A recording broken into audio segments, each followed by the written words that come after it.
Hi, and welcome back to another episode of Living in Alignment with Madeline Hope. Today I'm trying something different, and this is my favorite part about being a beginner. I know we've been talking about being a beginner and being authentic and being yourself and being human, so this is all very, very relevant. This astrology is hitting my chart like crazy. But I have been thinking a lot about this podcast and my purpose and everything in general. And I realize that I need to stop trying to be so perfect with this podcast. And I need to be more myself. And I don't say that as in I haven't been myself. You guys know, like, you have been talking to me. But I have been pre-planning for my podcast and over planning to where I'm losing myself in my podcast, my process. Just so you guys kind of know, I like to sit down and get all of the information on the astrology that I can, and then figure out what all of it means, do some research, and script out basically the episode for me, so I am not jumping all over the place. Those who know me in person know that I have a tendency to get off topic, and I really want this podcast to resonate and to be useful and to be helpful. And I have a tendency to over edit myself, over plan, try to be perfect before being seen. My freaking nodal story. And I have allowed that to transform in this podcast, just like everything else in my life. And I'm really, really working against that. And it's not that I am ever being unauthentic. I'm a Taurus rising, like I am nothing but honest and authentic. But I struggle to think that my present state isn't polished enough for people to take it well. I'm always scared that I'm going to say something that hurts someone or say something that rubs someone the wrong way. Really just scared to say something that hurts someone. And something that I have been repeating a lot lately, and I use this a lot in my content, is how I don't have piece of advice from anyone specifically that I'm like, oh, this person ruined my life because they said this. Nobody has the power to ruin your life, especially with saying some information that you then choose to consume. Because the thing is, the internet has an endless amount of information and people spewing that information. And we all know it's our choice on what information we consume, what information we believe, what information we engage with, and what information we then take into our lives. Like those of us who are using social media and platforms like podcasts to better ourselves, we know how hard it is to take information and implement it into our lives. So for me to think that I'm going to say something that someone will take and then it'll ruin their life is very dramatic and just fear based. And I've been recognizing that in myself. So instead of trying to make myself more digestible by giving myself this clean script to follow that I have pre-planned out and over edited to make sure I don't say anything that's going to sound skewed or whatever, I have decided to go off script today. So if you've noticed that I've already jumped around to 10 different topics and you're already confused, buckle up. But seriously though, I had to come back to my why. My why of creating this podcast was I have only resonated with one astrology podcast, and that's Stephanie Powers. If you know, you know. I love her. And she has been the only astrology podcast that I have found so far that has really resonated with me and that I enjoy, and I learned a lot from her. I've always been interested in astrology since the first time I was introduced to it, whenever I was like 8, but I have never been around other people who are interested in it. So I've been so hungry to learn for so long. And like 2 years ago, I stumbled upon Stephanie Powers, and I finally found like a mentor in astrology, and it just shot my learning through the roof. I learned so much so fast because I was interested. I had the interest. I had the magnetism to astrology. It clicked in my brain, but I didn't have the connection with it. I believe that everything in life is somebody has, some value to it. Somebody sees the value in it, but I don't think that one person can truly get a value out of a topic unless they have somebody also in that topic who aligned with that value to conversate with you about it. Does that make sense? Like, let's say, well, astrology. I'm super into astrology. I was in astrology for a long, long time, but not having anybody to discuss it with, to ask questions with, to just like have that human connection and conversation about it, my learning was really, really stunted. And whenever I had somebody to conversate, because she's very conversational with me about it, I learned so much. And I decided that I really wanted to do a podcast because I have so much to say, and because I want people who are interested in astrology like me to have a space where they can learn. And I know there's many, many, many people teaching astrology, especially, in the podcast realm. I know that. And I'm not saying that Stephanie Powers is the only good one out there, not at all. But I believe that different people have different interpretations, and different people resonate with different people. I have noticed through my chart readings that this is very true. The people who are intrigued by me, a lot of times have the same nodal story as me, or similar nodal stories, or similar struggles as me. And I truly believe that we are connecting because of similar experiences, similar pain, similar just feelings through life. And different people are going to have different experiences and are going to resonate with different people. And I wanted to do this so that people who are like me had someone to talk to about it, basically. And off of that, one of my biggest concerns is that since I'm a coach and I'm a creator, I'm always wary that I am going to come off like I'm preaching, or that I have an ego, or that just because I'm talking about it or showing it, that I think, especially selling it, that I think that I am better than other people. And that is not the case at all. I am passionate about teaching this, and that is my calling. I don't know how other to explain it than that. I don't feel that I am better than anybody or better suited necessarily to teach. I'm just really passionate about it. And whenever you have passion, you just naturally have more to give. And so I'm really just following my passion by doing this.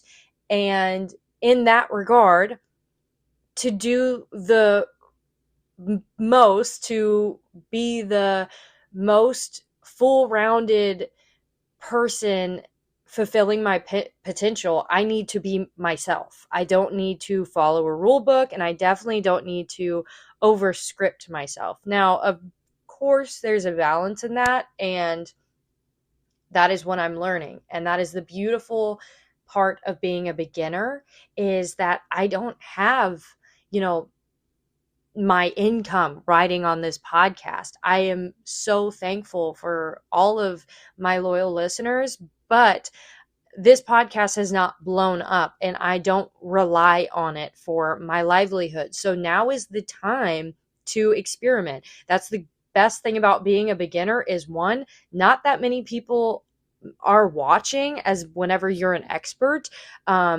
People don't expect as much out of you. Like, you can experiment a little bit. And yeah, it is scary for me to get on here and just like talk, but then I remind myself the same thing that I remind myself every time I have a client call, or I'm meeting up with a friend, or I'm having an astrology reading, or I'm doing anything professionally. I just have to remind myself that all I have to be is myself. That's it. I am going in the right direction if I am being myself. That doesn't mean that I'm not going to get no's. That means I'm going to get no's. And that's keeping me on my path. And I just have to keep showing up as my authentic self and keep having good intentions and following my heart. And I'm going to be okay. So that is what I am trying to do today. And we're going to see how this transforms. We're going to see how my feedback from this podcast goes. And I know I gave a really lengthy explanation as to kind of what the podcast is, but I felt it was important to kind of give you some insight on my thought process with this podcast, my why, and also just like why I'm changing my approach, because ultimately, I'm doing this for me. Obviously, everything I do is for me, just like everything all of us do is for ourselves. Even if it's for other people, it's for ourselves. Topic for a different day. But I am really doing this because I truly care about its impact on women specifically. And I really want to make an impact on individuals' lives. And that is my passion. That is my passion. That is my passion. That is my passion. And I think that by showing you guys my process and not being so polished and perfected, that you guys will get more out of it. Just like I talked about in last episode, the more human we are, the more value we have to connect on. And so this is a platform where I'm trying to connect, and so I need to be more human.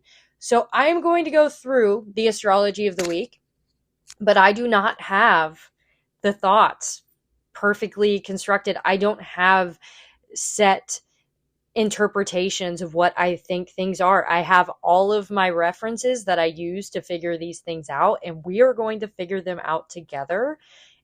I know that a lot of you that are listening are beginners in this. So this is kind of like two birds, one stone, because I've been wanting to do some educational podcasts where I explain how I do this. And I'm like, well, I could just do it while I'm podcasting, which would be more authentic and honestly more fun.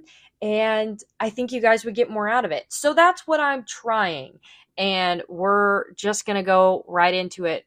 But I will start by giving you guys kind of a recap of how the past week has looked for myself. I know we talked about the previous week a lot about authenticity and being human, like I said, and clearly that has been heavy on my brain with what I just all discussed. I have noticed also some very intense feelings, I guess I could say, very intense out of nowhere, I would almost say, aggravation, anxiety, stress. And what's really helped me this week is coming back to myself and prioritizing me. I know I said, topic for a different day, but it kind of ties in right now. I tell everybody I'm friends with, everybody I'm related to that will listen, that the best thing you can do for everyone else is put yourself first. And I know that a lot of us that were raised the way I was, or raised in, different religions and stuff, immediately are going to like step back and be like, that is wrong. Everything I've learned is that we are on this earth to serve others. And while I agree with that, I think that we serve others by first making sure that like we are okay. How many people do we know that are constantly trying to be happy, but they're not pouring into themselves at all? They're not focusing on eating well, moving well, getting their mind right, going to therapy, like fixing their relationships. They're like trying to fix everybody else and all of these other things, and then being confused whenever their life is, up in shambles. And it's like, if I could just get them to stop worrying about everyone else and just focus on them, everything would be better. And that is what I'm talking about. I'm not saying you don't do things for charity. You don't help a friend out. You don't help a sibling out, whatever. 100% you do those things, but you can't pour from an empty cup. And the danger that all of us get caught in at some point in our life is we do something for someone else, but it's not something we wanted to do, and we tell ourselves we're doing it for that other person, and then we do it and we don't like it, and then we are upset about that and we blame this person, and then we have this resentment towards this person, and that person doesn't deserve any of that resentment because that was your choice. Now, if you said no and then that person slashed your tires, yeah, now you can have feelings towards that person and be like, I don't really want them in my life because, they clearly don't value me and slash my tires because I didn't have the energy to help them out. And you don't have to. None of us have to. Obviously, if you're a parent to a child, that's different. You do have to care for your children. That is a biological thing we have. But if you are an adult, I am referring to adults. You have to put yourself first at all times. And if someone has any feelings about that, they need to go focus and do more things for themselves. Because if they get so upset that you're not disadvantaging yourselves for them, then I guarantee you, have a lot of resentment around constantly doing things for other people. And a lot of those people are probably like, I don't ask them to do that. They just do it. It's a very messy cycle that has been heavy on my brain. And it's heavy on my brain, I believe, because I'm a huge contender, if that's the word for it.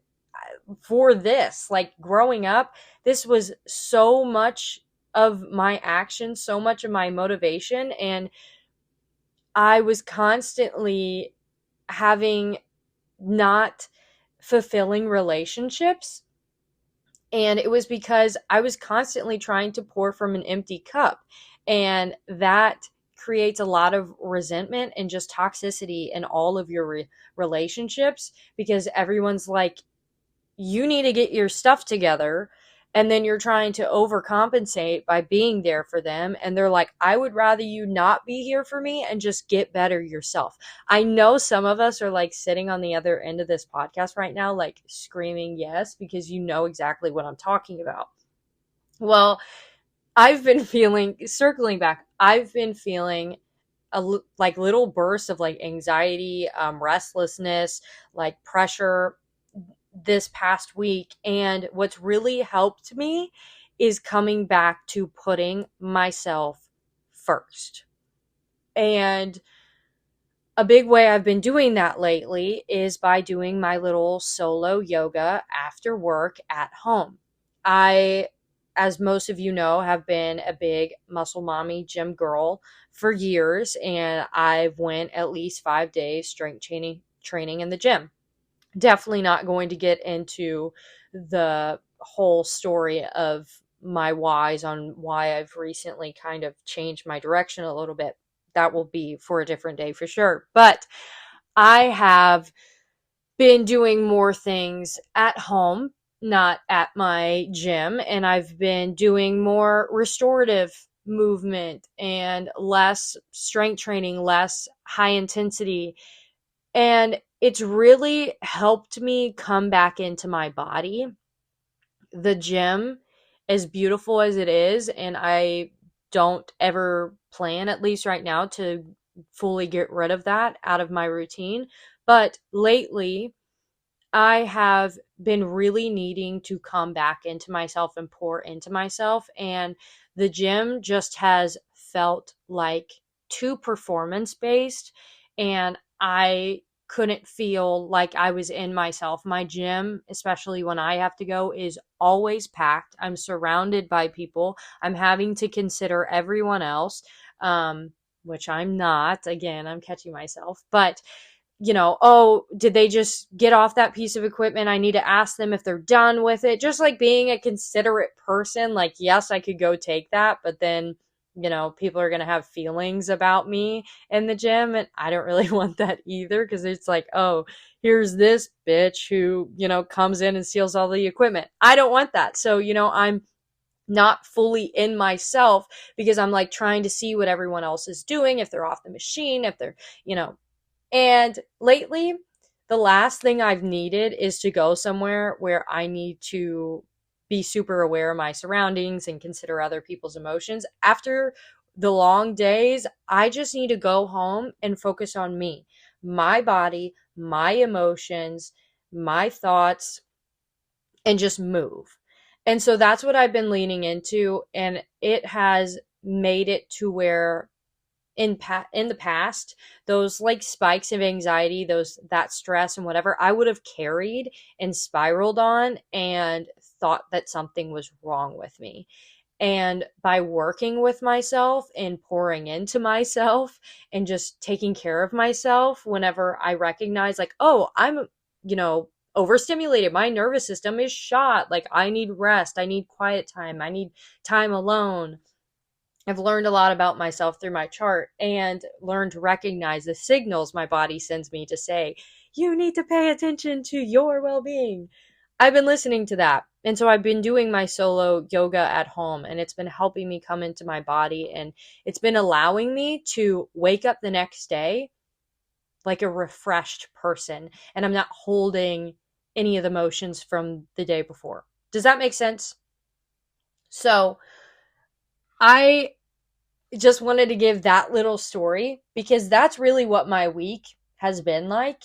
And honestly, before, I'm always like tying, oh, this is what my week has looked like, and this is why, because of this astrology. I'm not doing that today because I'm just being completely unfiltered.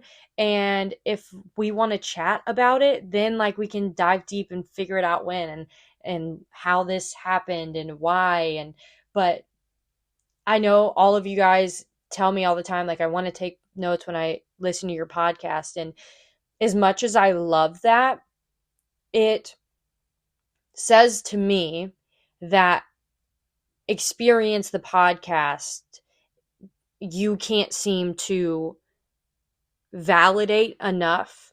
You're like, there's information there and I'm not getting the full extent out of it. I need to take notes so I can use this, so I can be better. And I'm here to say that, first of all, I love your ambition, and 2, you are on the right track. But 3, you are doing the work by being here.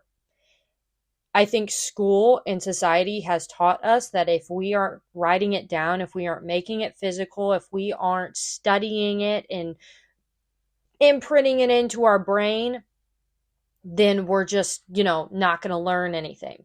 But I don't know about you guys, but I've learned vast majority of the things in my life, especially the things that I still believe from and still know and retain from experiencing life. I don't know a lot of things because I've spent a ton of time writing it down and studying it. I may have retained that information for a little, but if it didn't resonate with me, if I wasn't passionate about it, it wasn't sticking. And anytime I've had an interaction, a conversation with someone, and they have said something that I resonated with, that inspired me, it stuck with me. And yeah, I wrote it down, but that wasn't out of force. So Okay, I'm done explaining my whole thought process behind this because the lore runs deep.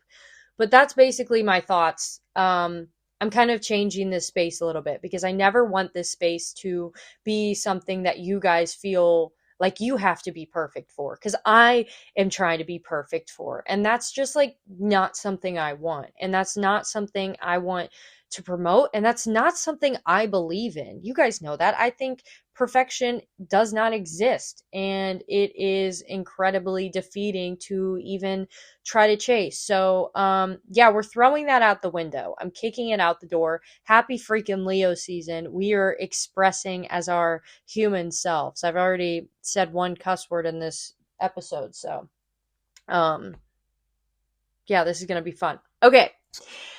Let's get into it. So, I'm going to go first with kind of the larger pattern that's already present in the astrology, and then I'm going to go day by day what the astrology looks like. But these things are happening, you know, just not day to day. These things aren't changing. These are transits that are present right now. We have Jupiter, Uranus, Neptune, and Pluto all around 5 to 6 degrees of fire and air signs.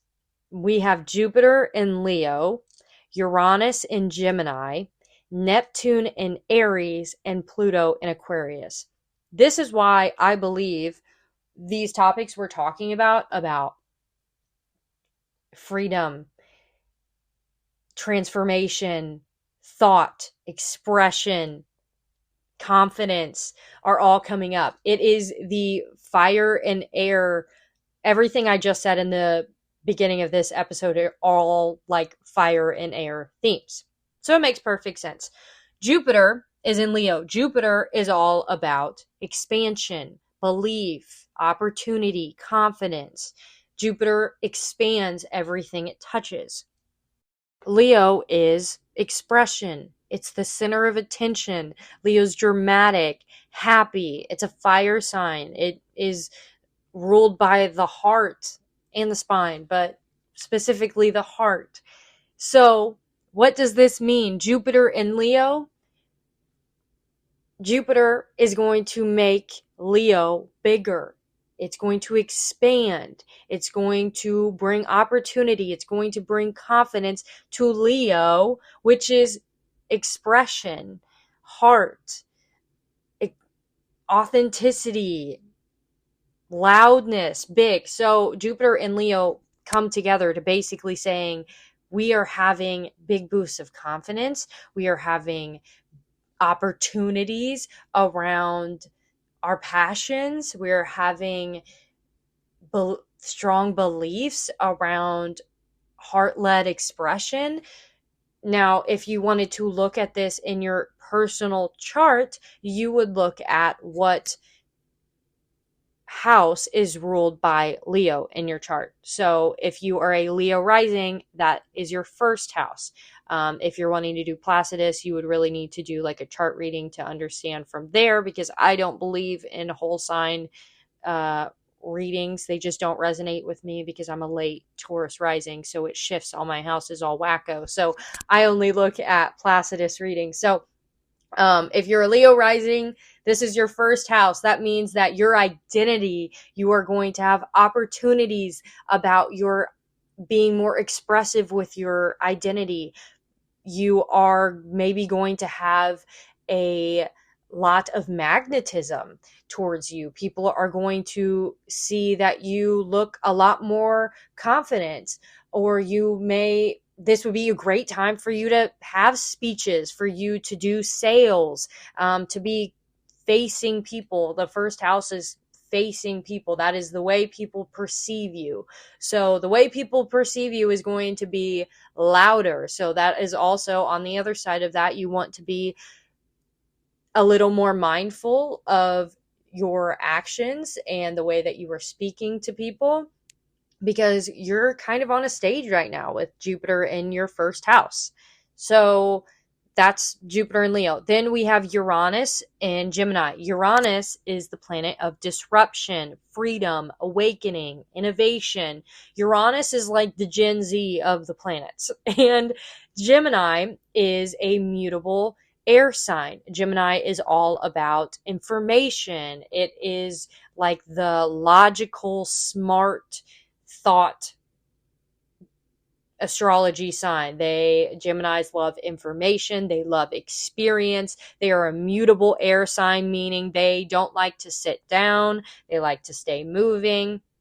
So this means Uranus and Gemini, there is zero groundedness. And that one, Uranus and Gemini is making us all feel a little bit stir crazy right now. We may have some disruptions or big, like, sudden surprises in how our house that's ruled by Gemini. Again, if you're a Gemini rising, that would be your first house, meaning that we would have maybe an awakening, a sudden awakening about our appearance. Like, oh, I always wear blue and I kind of want to change to green. Like something even as like simple as that could be Uranus and Gemini showing up. Neptune and Aries. Neptune is the planet of imagination, spirituality, ideals, and confusion. Neptune adds fog to things, and it is in Aries, which is a cardinal fire sign. This is meaning that our drive may be really confusing right now. Like, though that what I was talking about at the beginning, where I've been having like this really random like spurts of frustration, that's probably been mainly from Neptune and Aries. Neptune is Aries is like you're all of a sudden angry and you have no idea why. You're like chilling at a barbecue and then all of a sudden you like want to leave and you don't know why. That's like Neptune and Aries. It's like sudden, but you're like not really like sure why. It's like almost like you are dreaming. It's like something in the background and you're not sure what it is yet, but it's like very much there and you're like reacting to it, but you have no idea what you're reacting to. Neptune and Aries. But this Neptune and Aries can be really good for creative projects. I like to explain that nothing is bad. Neptune and Aries can make creativity really, really interesting because you have this like different lens around really life. Aries makes you like very, very reactive, and there's like a lot of movement with Aries, and Neptune is very, foggy. So if you're doing creative projects, this is actually very helpful because it can help you like continuously move through that creative fog because Neptune's there, right? It's already there, but Aries kind of helps move through that fog, and creativity can be useful there. Pluto in Aquarius. This is a massive, massive, massive transit that we are all going through and will be going through for many, many years. Pluto is essentially the planet of transformation, and Aquarius is an air sign that is all about uniqueness, technology, waves. So that a lot of people relate that to water. You can also relate that to frequency waves. Those are all Aquarius themes. So Pluto and Aquarius is basically transformation in very unique ways, in ways of technology and nervous system ways. And again, you can see how this is showing up for you specifically, not just the collective, by seeing what house is ruled by Aquarius in your chart. So Aquarius risings, this is your first house. You may be having some transformational things happening about your identity, and people are, with this being your first house, it's going to be visible. People are going to be like, whoa, you look way different. And it's like, yeah, I dyed my hair purple. That's like an Aquarius rising thing. So that would be like a Pluto and Aquarius transit for someone in the first house, is like dyeing their hair purple. That would be a very like easy example. So what happens when expansion, innovation, imagination, and transformation are all connected. That's what these are all giving me. I think that when expansion, innovation, imagination, and transformation are all connected, we are at the brink of massive global as well as individual transformation, because we are being pushed to not consider what's been done before. And I think that once we get rid of the past, it opens up a ton of doors, because how many of us let the past hold us back from moving forward, because we're like, oh, well, that person did that and it didn't really go well, so that's probably not a good idea for me. But if we have just all of this expanding, innovative, imaginative, transformational energy, like, the world's our oyster. So is that going to be conflictive? Is it going to be overwhelming? Absolutely. Abso-freaking-lutely. But it's also going to be a time in our lives that we're going to go back to in like 10 years and be like, whoa, I can now see all of the reasons things played out the way they did. And I'm glad they did, because look at where I am now. And yeah, I think that all of that energy, the deeper transits that are happening in the background of what I'm about to go through, give us opportunity for a much bigger future. And the size of the vision that we've had is no longer relevant. All rules are going out the window. Just like, wow, that's kind of crazy. Just like me today being like, all rules to the wayside. We are applying no rules and we are just being our authentic self. That is the energy right now. Okay, Friday, July 24th is the first day that we are going to be talking about. And this is where I believe clarity starts returning.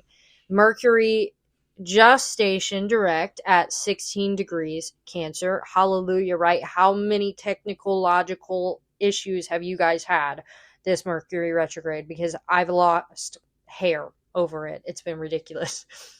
Mercury does remain in its post-retrograde shadow until August 6th, I believe. I know it's early August. August 6th sounds right.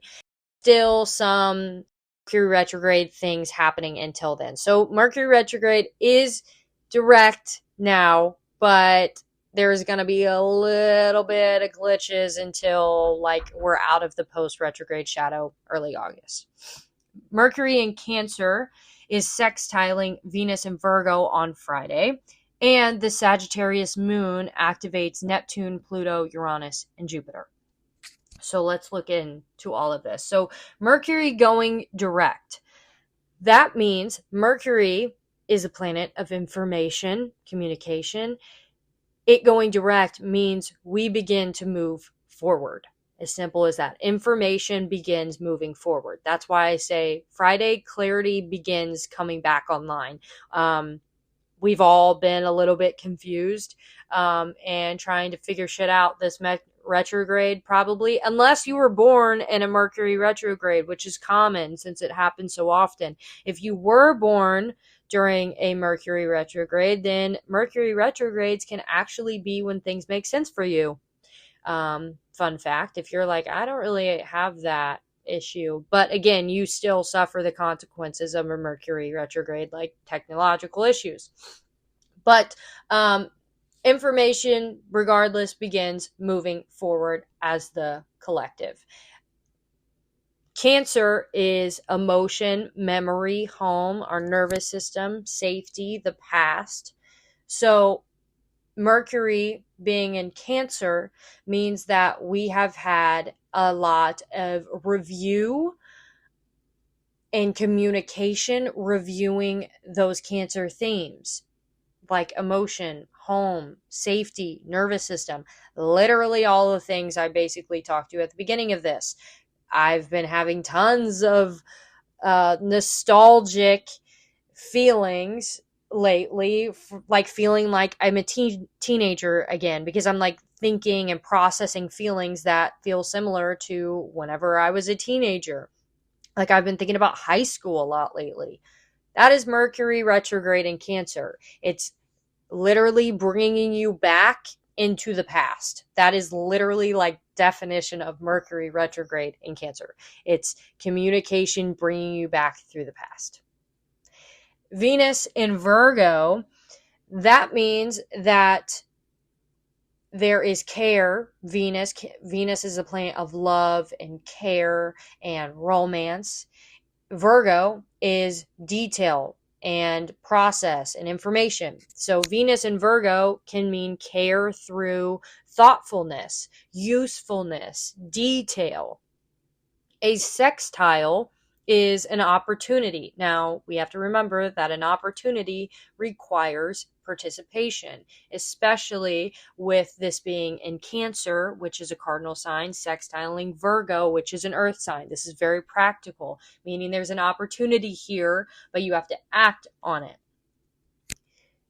So Mercury in Cancer sextiling Venus in Virgo means that there is an opportunity where we are able to, all of those realizations we've had from that Mercury retrograde in Cancer, where we walked through our past, those realizations, we now have an opportunity to care about that through usefulness, thoughtfulness, detail, process, routine.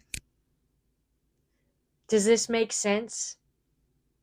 I'm trying to explain my thought process, and I want to make sure it's coming through, because I want you guys to understand how I come up with these things. And I know this is going to be something over time. So if you're like, I'm not getting it, it's okay. We're going to keep working through this. But Mercury in Cancer sextiling Venus in Virgo is saying we just had our Mercury in retrograde, where we were walked through our past, our nervous system. We had to consider the information around those themes. And now there's a sextile, which is an opportunity that we have an opportunity to care about our nervous system, about our past, about our home through thoughtfulness or detail or routine. Think Virgo things. That's how I sum up that. Then we have the Sagittarius moon activating Neptune, Pluto, Uranus, and Jupiter. The Sagittarius moon is perspective, it's meaning, learning, future vision. Sagittarius is an air sign, and it loves information, learning, experience, freedom, expression. Sagittarius moon rules our emotions.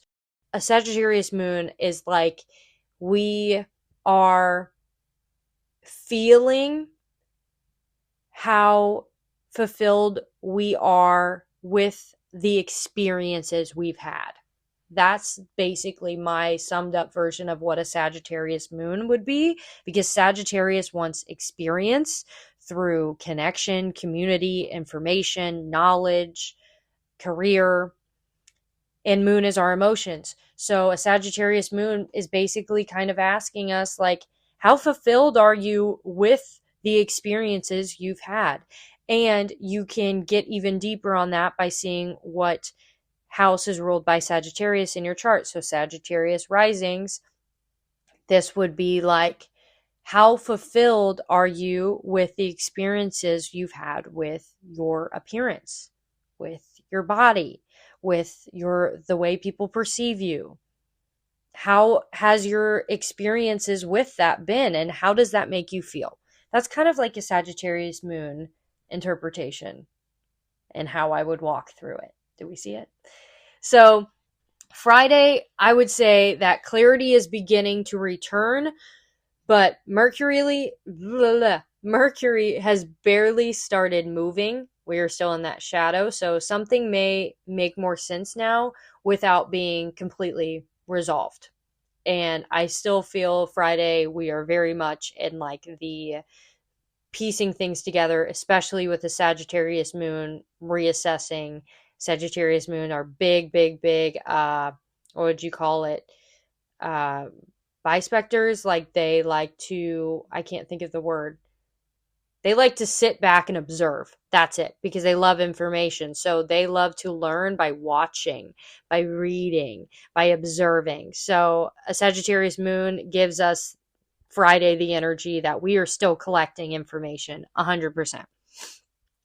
Saturday, July 25th. This is where I believe the dream is going to meet practical friction. We have Neptune and Aries perfecting its sextile to Pluto and Aquarius. We have the Sagittarius moon squaring Venus in Virgo, and we have the moon opposing Mars in Gemini. So Neptune and Aries, this means there is a new vision, spiritual independence, idealized action. A new would be Aries, vision, Neptune. Spiritual, Neptune, independence, Aries. Idealized, which basically means like there's some fog there, is Neptune. Action is Aries. Do you see how I come to those concepts? Pluto and Aquarius is, as we said, transformation of communities, systems, technology, collective power. They're all about community, the collective. So a sextile between Neptune and Aries and Pluto and Aquarius is a supportive connection, a harmonious connection with a very positive flow of energy between a new vision and transformation of collective power, of technology, of systems, of whatever it may be in your chart, is how I would take it independently. That's why it's like so hard for me to speak this, because it's like I'm speaking in collective terms. If you want to apply these transits to you specifically, how you would do that is what house is ruled by Aries and in your chart, and what house is ruled by Aquarius in your chart. That would tell you that you have a new vision around that house ruled by Aries, and there is a harmonious relationship with transformation of some type of unique new way of doing things in your Aquarius house. That's how you would figure out what that transit is doing for you. The Sagittarius moon is going to be squaring. A square is a challenging aspect to Venus in Virgo. So the Sagittarius moon, which is basically like how I summed up, is kind of like looking at how fulfilled we are with our emotional experiences in that area. There is a challenge there with Venus in Virgo, which is discernment and practical details, especially in like a care way, like how we care for ourselves through our routine. That would be like Venus in Virgo. So basically, Sagittarius moon is like, how do you feel about this area of life? The area of your chart ruled by Sagittarius. How do your emotions feel about this? But how are you caring for your Virgo part of your chart? That, and I guarantee you those two are going to relate. And if you could journal on that, that would give you a lot of insight. And that is happening on Saturday. So if you were able to journal over what friction is created by your emotional expression in the Sagittarius part of your chart and the practical care you're taking in the Virgo part of your chart, I think that would be a great story for you to journal on around Saturday. Doesn't have to be on Saturday, but around there, the closer the better. I think that would open up a lot of clarity. I will be doing that. Mars in Gemini. We have the moon opposing Mars in Gemini. Mars is a planet of action. It's ruled by Aries. So whenever you think of Mars, think of Aries energy. And it is in Gemini. So there's a lot of action in regards to information. So think this is movement, because you got fire and air. That's lots of energy at movement. This is options. This is debate, heated debate. This is very divided energy. Opposing Mars in Gemini is like that same Sagittarius moon, like How are we feeling? Much experience do we have in the Sagittarius part of our chart? And then there's some tension with the Gemini part of our chart and where we're not taking action, or maybe where we're taking too much, where we're applying too much pressure, where we are giving ourselves way too many options and not taking a choice in the Gemini place of our life. Those themes are probably going to become very loud on Saturday as well. Also, another good thing to add to your journaling. So that is Saturday. We will be reviewing the structure beneath the vision. So we have the moon entering Capricorn in the morning. So going from how are you feeling experienced to how structured and consistent are we? And that's going to show in our emotional world because it's in the moon. So Sunday is where we start getting moved into, if we are having some places that are asking for structure, we can see some signs in our emotional world from that lack thereof. Saturn is going to station retrograde, which is huge, at 14 degrees Aries on Sunday. We also have the true north node entering Aquarius and the south node entering Leo on Sunday evening if you are in Central Time. Saturn is the planet of commitment, boundaries, maturity, fear, structure. We have Saturn stationing retrograde in Aries. Aries is independence, initiation, self-leadership. Aries is fire, it's passion. So retrograde is review, revision, internalization. It's going back.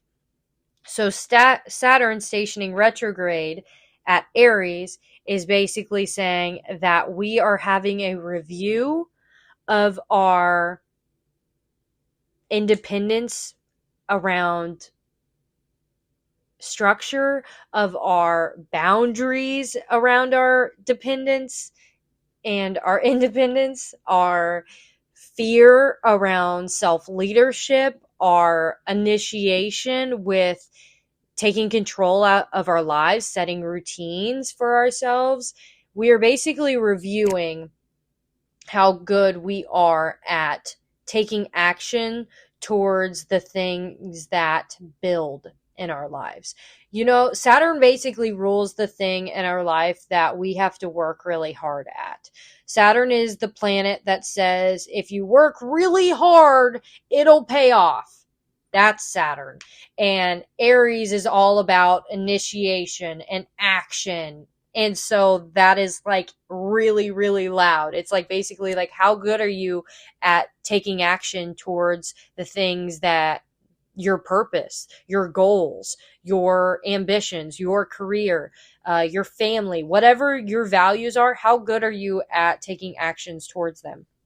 Now you can see exactly what this is about by looking at what area of your chart is ruled by Aries. And you can see what this retrograde is asking you, how good you are at setting boundaries and taking action and being committed and having self-leadership and taking initiative in that area of life. And we have the North Node during Aquarius. The North Node is our development. That is the biggest thing I look at whenever I'm talking purpose in someone's chart. I'm looking at North Node. Our South Node is what we are really familiar at doing. That is kind of our natural instinct, is our South Node. And the Aquarius Leo nodal axis, it is a nodal axis because it's exactly opposite of the chart.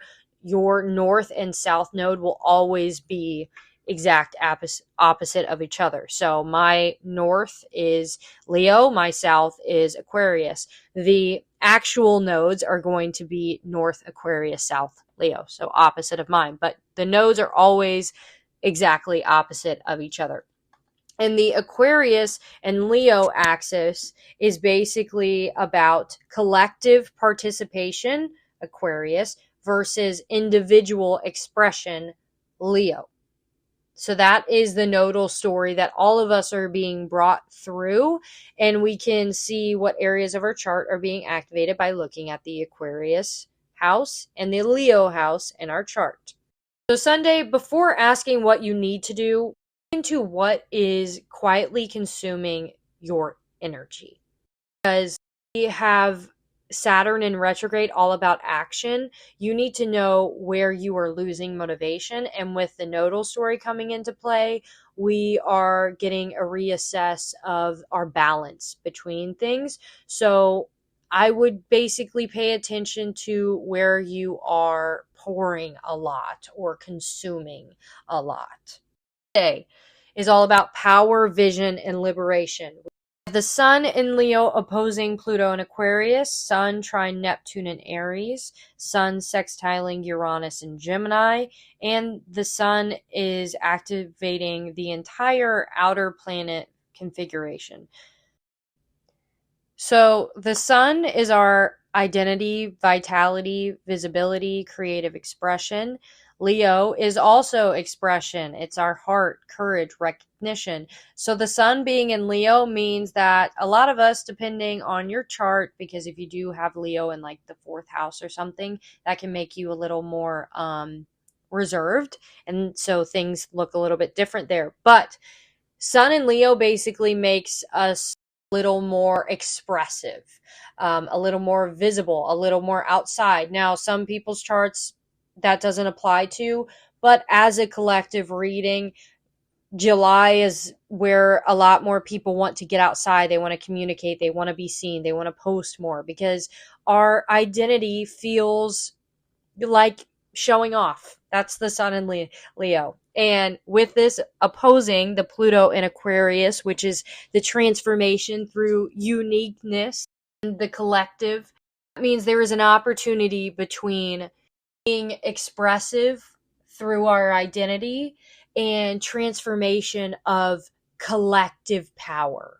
So how can me being myself benefit other people? This is like literally what the best way I would explain like Sun and Leo opposing Pluto and Aquarius, in my opinion, is like the story I gave at the beginning of this, where I said like the best thing you can do for you is the best thing for everybody. That is basically my summary of that. The Sun trining Neptune in Aries. So the Sun, identity, visibility, creative expression. Trine is a harmonious, supportive aspect to Neptune in Aries, which Neptune in Aries is where we have that like foggy reactiveness. So there is a opportunity, there is a flowing energy between us being super expressive and us having some like confusing emotions. I think that that is going to help us see what we are no longer tolerating. We are going to get really clear expressions of what we are not okay with. Like I see this as like us blurting something out or acting in some way, taking action in some way, and then someone being like, "Why'd you do that?" And you're like, I'm not entirely sure. I just kind of like felt like it because this is Leo and Aries fire, and you have Neptune adding fog, and you're like, I'm not really sure. But then over time, as I'm sure as I go through this, the astrology is going to give you more insight on why you did that. Then Sun is sextiling Uranus in Gemini. Uranus in Gemini is basically like liberation, experimentation, like we said before. So the Sun sextiling this, sextile is a supportive, harmonious aspect, means there's an opportunity with personal expression, identity expression, which is Sun and Leo, and liberation, experimentation, a new option. So I just overall see a lot of like, that's why I said Monday is like power, vision, liberation. I think Monday is giving us some energy to where like we are being forced to say things that we can't take back, and we're being forced to like make a move before we feel ready. That's like Monday. We're like being pushed. And the way I'm looking at this, I don't really know that it's going to be up to us. I think like the universe is taking over a little bit and saying, like, I know you're scared, let me help you out. It just means that things are moving. And I would just leave it at that. Try not to look too much into it because it really just looks like actions happening and we're going to figure it out later. So, moving from that, Tuesday, we are separating the truth from the urgency. See? Monday, we're moving. Tuesday, we're realizing why. The Capricorn moon is supporting practical organization for most of the day, and the moon enters Aquarius Tuesday night. And it begins approaching Pluto and Wednesday's full moon. So this is questions like, what do I factually know? What am I assuming? What am I afraid is going to happen? What is the next available step rather the entire plan? Am I observing my emotions or am I intellectualizing them? I think Tuesday is a good day for organizing what's become clear without forcing it into a final answer. I think that our actions are going to make us like pay attention to things, and Tuesday is where we can be like, okay, why did some things happen? Start to think it out, start to ask yourself questions, but don't try to put them in stone because we're still figuring it out, and you're not going to have the perfect answer on Tuesday. You just might have a little more clarity. Then on Wednesday, we have the Aquarius full moon. Venus is in Virgo still, and it's going to form a square to Mars and Gemini. The Aquarius moon conjoins Pluto. The Aquarius moon sextiles Neptune and trines Uranus. Lots of things happening. The sun conjoins Jupiter and Leo. The full moon, the Aquarius full moon, is going to peak at 6 degrees around 6:36 a.m. Central Time. And the moon opposes the Leo sun and Jupiter. Holy crap. Okay, so we're going to go piece by piece. I've already explained like all of these really planets and signs that I've talked about. I'm just going to go straight to the questions. So, Venus square Mars. I just dropped my book. I would ask, are we trying to do too many things at the standard where we'd only do one thing? Where is discernment being criticism? Where is flexibility becoming inconsistency? What do I say I value, and do my actions reflect it? Those are themes I think are coming up with Venus square Mars. We have the sun conjunct Pluto and Leo. So we are being asked, what is being expanded? Confidence, creativity, generosity, ego, visibility, expectation. Something's expanding. Or might we finally believe something is possible? Where could confidence become inflated certainty? Are we expressing ourselves because it's true or because we need a particular response? Conjunct Jupiter and Pluto is like basically get your ego in check. Is your ego in check? Okay, so then if your ego's in check, then where do you need to be more confident? It's one or the other kind of, and you probably have different answers for different areas of your life. So that's basically what we're assessing, and the area of your chart ruled by Leo is definitely going to get asked like, hey, do you need an ego check or do you need a confidence boost? Aquarius moon conjunct Pluto is going to ask us what emotional truth has been hidden beneath detachment. Where are we trying to understand a feeling instead of allowing ourselves to experiencing it? Where are we putting a definition on something so that we can try to bypass the process of grieving it or trying to understand it?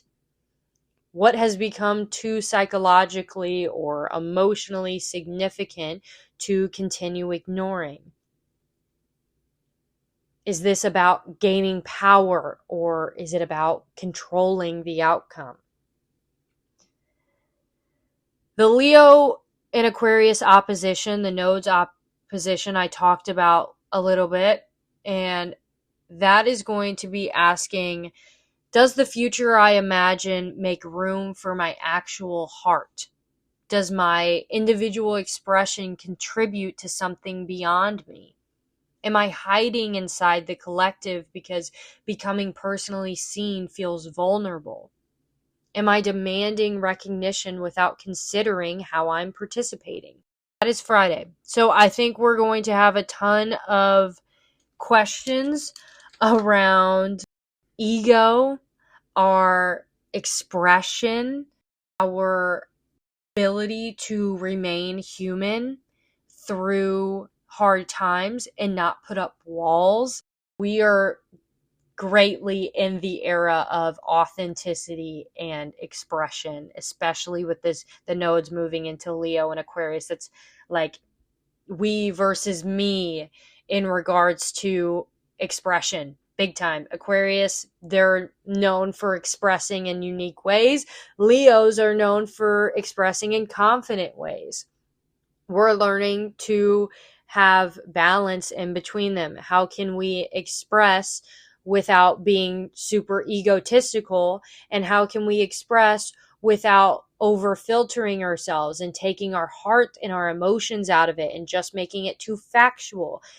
The literal thing I'm trying to do with this podcast. This is so crazy. I told you guys that my chart is being lit up by crazy, like crazy. If you want to know the astrology right now, just look inside my brain because that's like essentially what's going on. It's so crazy. Thursday, July 30th. We are turning the realization into one action. We have the Aquarius moon sextiling Saturn. We have the Aquarius moon trining Mars and Gemini. And the full moon is still very fresh. So we are being asked, what needs action? What needs a conversation with Mars and Gemini? What needs structure, Saturn? What needs simply just acknowledgement? What's one action that would make it harder to return to denial?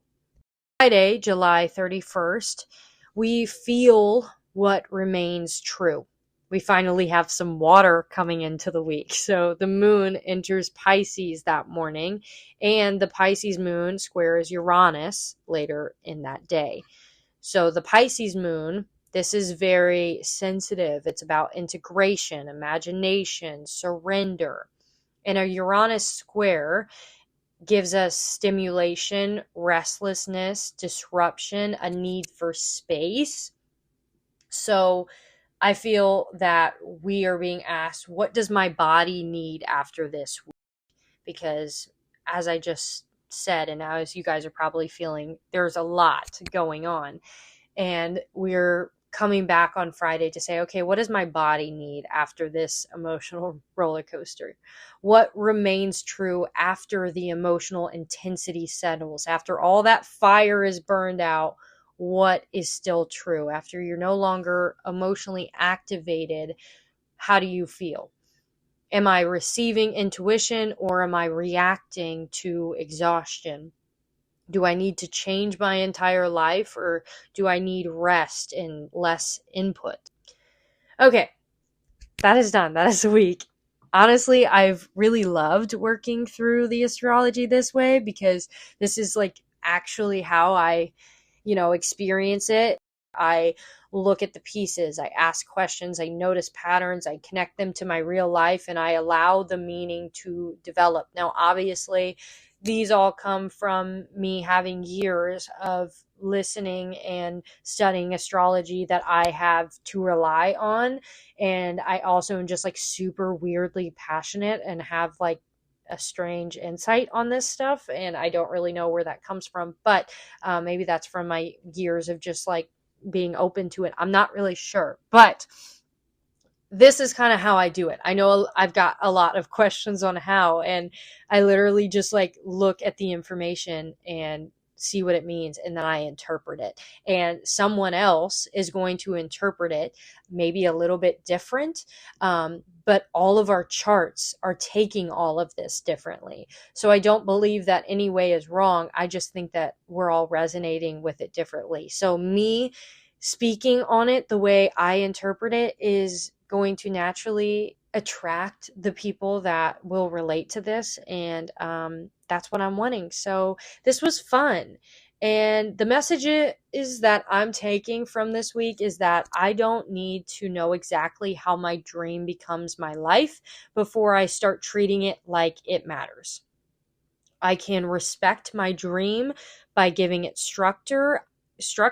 I can respect my current reality without allowing it to become a permanent limitation. I can become more visible before I feel completely ready. I can build a bridge instead of forcing myself to remain where I am right now or blowing everything out. Like there's a middle ground, very much like learning balance. Maybe purpose isn't something we eventually discover after thinking hard enough.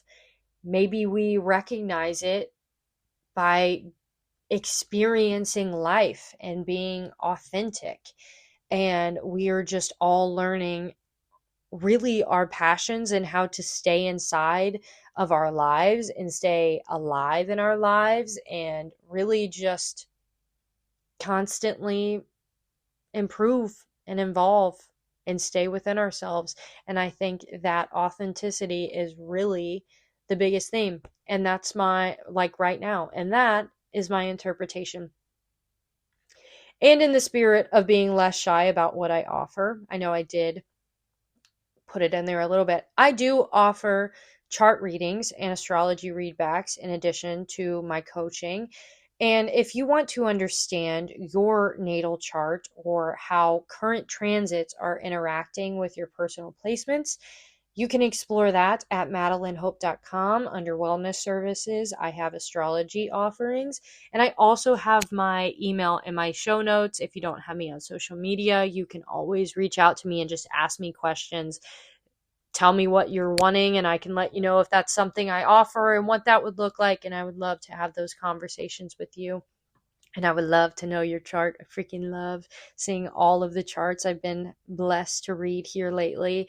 It's so, so cool seeing how the energy creates such unique individuals every single time. So it's beautiful. And I would love to be a part of your chart if you are interested in that at all. Okay, thank you so much for being here. I know this has been a long one. I'm hoping you enjoyed it, and wishing you the best of luck into your week. And remember, stay grounded.